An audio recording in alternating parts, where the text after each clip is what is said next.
Et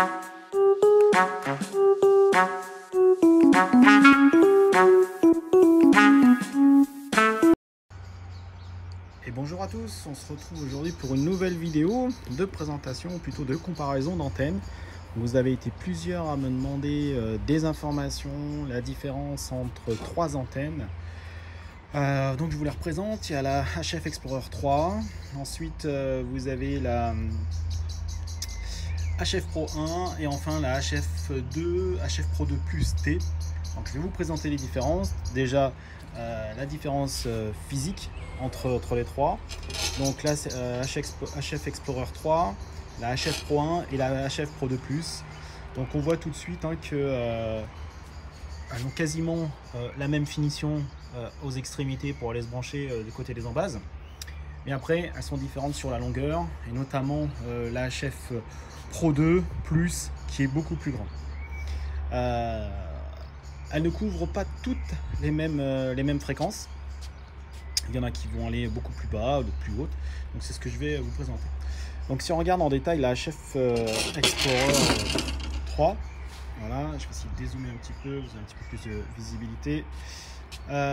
Donc la HF Explorer 3, elle est très simple d'utilisation, parce qu'il n'y a pas de moins de réglages que sur les autres, puisqu'on utilise un petit jumper en fait, qui vient se brancher là. Voilà. Une main, c'est pas facile. Et après, on va aller sélectionner sur quelle bande on veut travailler. Donc, selon la documentation. Mais sinon, plus on est haut, plus on est en haut de bande, et plus on est bas, plus on est en bas de bande. Donc, le 80 mégas est ici. Et ensuite, le 2 mètres, je crois que c'est 100 cavaliers. Voilà. Donc, c'est une antenne relativement simple à utiliser. Pour la régler, c'est assez simple aussi, puisqu'on va aller plus ou moins rentrer ou ressortir l'extrémité pour trouver l'accord fin. Donc principalement sur les bandes 40, 80 et 20 mètres où on a besoin de bandes passantes, il sera nécessaire de faire un choix soit sur la bande télégraphie ou soit sur la bande phonie. Voilà, donc il faut vous faire soit des petits repères, ou soit quitte à la rigueur vous retravailler un autre brin de la bonne longueur. Voilà, c'est à vous de voir comment vous voulez faire, si vous êtes plus télégraphiste ou plus phonie. Quoi dire de plus sur cette antenne? En termes de poids, elle est assez lourde quand même, elle fait 635 grammes, donc on sent que c'est une qualité relativement bonne.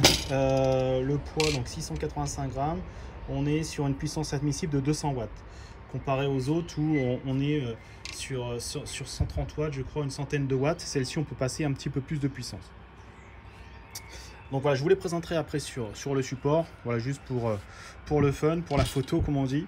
La HF Explorer 1, alors celle-ci elle est différente puisqu'on a un réglage par bague. En fait, soit on rentre, soit on ressort cette bague à ce niveau-là pour l'accorder sur la fréquence.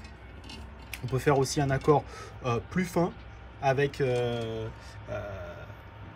brin à l'extrémité. Donc on peut faire un accord un petit peu plus fin, soit on rentre, soit on ressort. Mais en général, on la laisse dans cette longueur-là.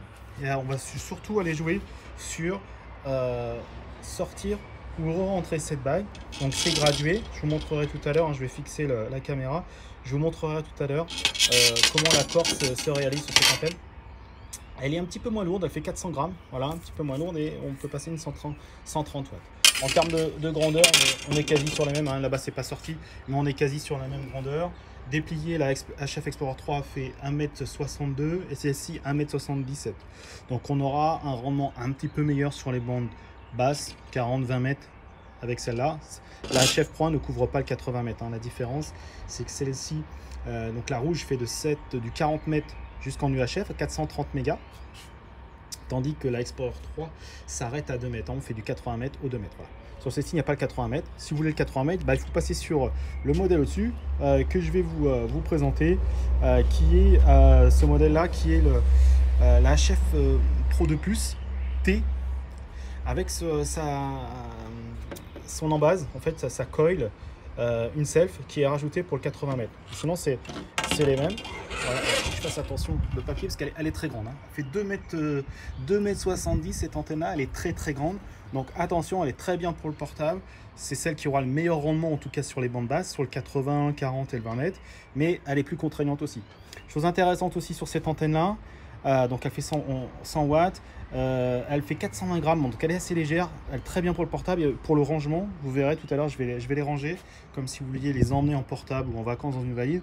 Vous verrez que la Chef Pro 2 Plus, elle prend pas du tout de place. C'est vraiment intéressant pour celui qui veut faire du portable ou qui veut pas être trop encombré en tout cas. Donc en termes d'accord, c'est toujours pareil, hein, c'est la bague ici qu'on rentre ou qu'on ressort pour faire l'accord fin. Celle-ci, elle fait du 80 mètres au 2 mètres, donc du 3 mégas au 144. Elle ne couvre pas l'UHF. Si vous avez besoin du 430 mégas, sur ces 3 antennes, il n'y a que la rouge, la HF Pro 1 qui couvre le 430 mégas. Voilà, donc je vais essayer de mettre en pause, ou peut-être pas, je vais essayer de fixer l'antenne. Fixer la caméra, pardon, sur l'embase pour vous montrer. Et surtout, je voulais vous montrer, c'était l'accord qui est relativement simple. Donc ça se fait, on la rentre comme ça. Et vous voyez, c'est gradué à ce niveau-là. Tac, on peut la sortir au maximum. Donc quand elle est sortie au maximum, elle est sur la bande la plus basse. La bande la plus basse pour elle, c'est le 40 mètres. Et pour la Chef Pro 2, c'est pareil. Bon, faut bien faire attention par contre à pas plier le dernier élément, mais on est pareil, hein, on déplie, voilà, exactement pareil, c'est gradué. Quand on a l'habitude, après on sait à peu près où est-ce qu'il faut se placer. On ajuste un tout petit peu avec un Rossmètre, un Tosmètre externe ou celui du poste. Voilà, on monte un petit peu, on descend pour avoir le meilleur accord possible, ça rapprocher du 1,1. Je dirais un autre mot aussi sur les radians tout à l'heure, qui sont indispensables pour ce type d'antenne. J'ai eu beaucoup de questions sur les radians. Faut-il des radians? Quelle longueur de radian faut-il? C'est assez simple. Il faut à minima un radian par bande et un radian d'un quart d'onde. Donc si vous voulez faire du 80 mètres, il vous faut minimum, mais c'est vraiment le minimum, un radian de 20 mètres, puisque 80 divisé par 4 font 20 mètres. Si vous voulez faire du 40 mètres, ça peut être 10 mètres, 10 mètres 50. Mais plus vous aurez des radians, plus le rendement d'antenne sera meilleur. Mais il faut un minimum un radian connecté sur le plan de masse, hein. Vous pouvez les connecter sur la masse, par exemple ici. Vous pouvez intercaler une rondelle et en soudant sur votre rondelle vos radians avec l'embâche, je vais vous montrer. Vous pouvez faire ça, ou sinon après vous pouvez mettre, comme j'avais fait aussi sur une autre vidéo, avec une pince, aller venir chercher sur la structure métallique de l'antenne avec une pince pour mettre des radians. Mais il faut un radian par bande minimum pour avoir un bon rendement et surtout un bon accord.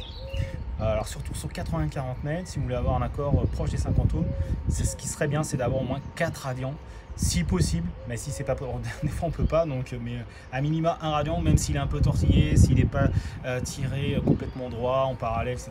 Voilà, il faut au moins du câble de la bonne longueur. Donc là, je vais vous montrer vite fait une antenne. On va prendre la plus grande pour vous montrer. Je vais la sortir au maximum pour vous faire voir un petit peu l'envergure, la place que prend cette antenne. Donc vous pouvez très bien intercaler à ce niveau-là une rondelle avec des radians, il n'y a aucun souci. Ça sera coincé par, si vous utilisez ce type d'embase, un tripode.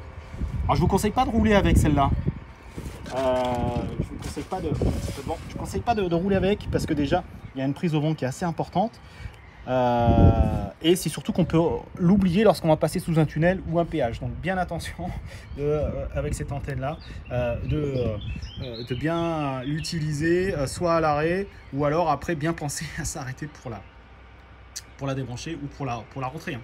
Bon voilà, elle est quand même assez grande. Donc le gain est assez intéressant, surtout sur les bandes hautes. Là on s'approche pratiquement d'un quart d'onde sur la bande des 10 mètres, voire même un quart d'onde sur 10 mètres, donc c'est vraiment intéressant. Sur 50 mégas aussi, vous avez un quart d'onde là sur 50 mégas. La saison va bientôt s'ouvrir, commence à s'ouvrir, donc vous pourrez l'utiliser sur la bande des 50 mégas pour faire des QSO européens, même des QSO vers les US ou ZS en FT8, il n'y a aucun souci. Ça arrive à passer en vertical quand la propagation est là. Voilà, je vais pas toutes les mettre sur l'embase. C'était pour vous montrer un petit peu les différences. Si j'ai oublié des choses, si vous avez des questions, n'hésitez pas, hein. N'hésitez pas à me poser des questions sur la vidéo. Je me ferai un plaisir de vous répondre. Et sinon, je vous dis à très bientôt pour la présentation d'autres accessoires. Bye bye.